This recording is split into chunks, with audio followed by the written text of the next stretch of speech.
माघ मास महात्म्य 8वां अध्याय। गुरुर्ब्रह्मा गुरुर्विष्णु गुरुर्देवो महेश्वरा गुरुर साक्षात् परब्रह्म तस्मै श्री गुरुवे नमः।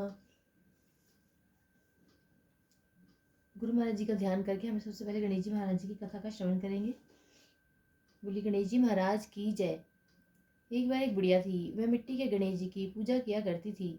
रोज बनाती थी, रोज गल जाते थे। एक दिन बुढ़िया ने देखा कि एक सेठ का मकान बन रहा है। वह मिस्त्री के पास गई और बोली, भैया मेरे पत्थर का गणेश गढ़ दो। मिस्त्री बोला कि जब तक हम तेरा पत्थर का गणेश गढ़ेंगे जब तक पूरी दीवार छीन लेंगे। बुढ़िया बोली कि राम करे तुम्हारी दीवार टेढ़ी हो जाए। ऐसा कहकर बुढ़िया चली गई। शाम को उसे उठाया तो उसने पूछा कि आज कुछ भी काम नहीं किया। तो मिस्त्री बोला कि एक बुढ़िया आई थी, कह रही थी मेरे पत्थर का गणेश गढ़ दो। हमने नहीं गढ़ा तो कह गई तुम्हारी दीवार टेढ़ी हो जाए। तब से दीवार टेढ़ी हो जाती है, ढानी पड़ती है। सेठ ने बुढ़िया को बुलवाया और कहा कि हम तुम्हारे सोने के गणेश जी गढ़वा देंगे, तुम हमारी दीवार सीधी करा दो। सेठ ने बुढ़िया को सोने के गणेश जी गढ़वा दिए। उसकी दीवार सीधी हो गई। जैसे सेठ के बड़े काम सीधे करे ऐसे हम सबके करना, कहते सुनते हुंकारा भरने वालों के करना। बोली गणेश जी महाराज की जय। बोले विष्णु भगवान की जय। लक्ष्मी माता की जय। माघ मास महात्म्य 8वां अध्याय। यमदूत कहने लगा कि तुमने बड़ी सुंदर बात पूछी है। यद्यपि मैं पराधीन हूँ फिर भी मैं तुम्हारे स्नेह वश अपनी बुद्धि के अनुसार बतलाता हूँ। जो प्राणी काया वाचा और मनसा से कभी दूसरों को दुख नहीं देते वे यमलोक में नहीं जाते। हिंसा करने वाले वेद यज्ञ तप और दान से भी उत्तम गति को नहीं पाते। अहिंसा सबसे बड़ा धर्म तप और दान ऋषियों ने बतलाया है। जो मनुष्य जल या पृथ्वी पर रहने वाले जीवों को अपने भोजन के लिए मारते हैं वे काल सूत्र नामक नरक में पड़ते हैं और वहां पर अपना मांस खाते और रक्त पान करते हैं तथा पीप की माघ मास महात्म्य कीच में उनको कीड़े काटते हैं। हिंसक जन्मांध काने कुबड़े लूले लंगड़े दरिद्री और अंगहीन होते हैं। इस कारण इस लोक पर तथा परलोक में की सुख की इच्छा करने वाले को काया वाचा तथा मन से दूसरों का द्रोह नहीं करना चाहिए। जो हिंसा नहीं करते उनको किसी प्रकार का भय नहीं होता। जिस तरह सीधी और टेढ़ी दोनों प्रकार की बहने वाली नदियां समुद्र में मिल जाती हैं वैसे ही सब धर्म अहिंसा में प्रवेश कर जाते हैं।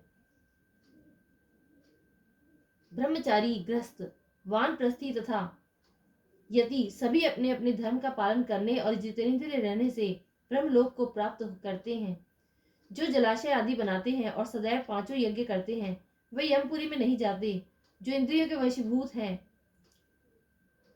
के वशीभूत नहीं है वेदवादी हैं और नित्य ही अग्नि हवन यज्ञ का पूजा करते हैं वे स्वर्ग को जाते हैं। युद्ध भूमि में जो शूरवीर जाते हैं वे सूर्य लोक को प्राप्त हो जाते हैं।